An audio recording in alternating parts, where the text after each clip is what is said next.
కేంద్ర ప్రభుత్వ సహకారంతోనే రాష్ట్రంలో సంక్షేమ పథకాలు చేపడుతున్నారని గాజువాక బీజేపీ కన్వీనర్ కరణంరెడ్డి నరసింహరావు అన్నారు. కేంద్ర ప్రభుత్వం చేపట్టిన వికసిత భారత్ సంకల్పయాత్ర కార్యక్రమంలో జీవీఎంసీ 87వ వార్డు వడ్లపూడి ప్రాథమిక ఆసుపత్రిలో నిర్వహించారు. ముఖ్య అతిథిగా గాజువాక బీజేపీ కన్వీనర్ కరణంరెడ్డి నరసింహరావు పాల్గొని వికసిత భారత్ సంకల్పయాత్ర రథాన్ని జెండా ఊపి ప్రారంభించారు. అనంతరం ప్రచార రథంలో ఉన్న ఎల్ఈడి స్క్రీన్పై ప్రధానమంత్రి నరేంద్ర మోడీ ప్రసంగాన్ని ప్రజలతో కలిసి వీక్షించారు.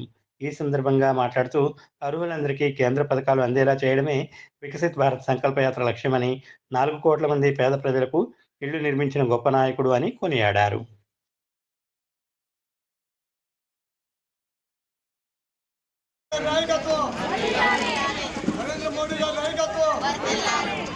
మరొకసారి మోడీ గారు వికసిత్ భారత్ 2047 నాటికి భారతదేశాన్ని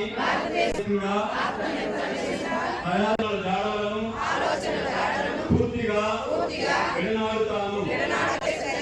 సంస్కృతి వారసత్వం నరేంద్ర మోదీ గారు గత 9.5 ఏళ్లలో బడుగు బలహీన వర్గాలు మన పేదలందరికీ ఏవైతే సంక్షేమ పథకాల ద్వారా దేశ అభివృద్ధి కోసం విశేష కృషి చేస్తున్నారో ఆ పథకాలన్నీ కూడా మీకు తెలియజేసి, ముఖ్యంగా మీకు చాలా పథకాల గురించి తెలియదు. రాష్ట్రంలో వేరే ప్రభుత్వం ఉండడం వల్ల కేంద్రం నుంచి నేరుగా వచ్చే కొన్ని పథకాలు ఉన్నాయి. అవన్నీ మీకు తెలియక మీకు అవకాశం ఉన్నా సరే, మీరు అర్హత ఉన్నా సరే ఆ యొక్క పథకాలు మీరు లబ్ధి చేయకూడట్లేదు.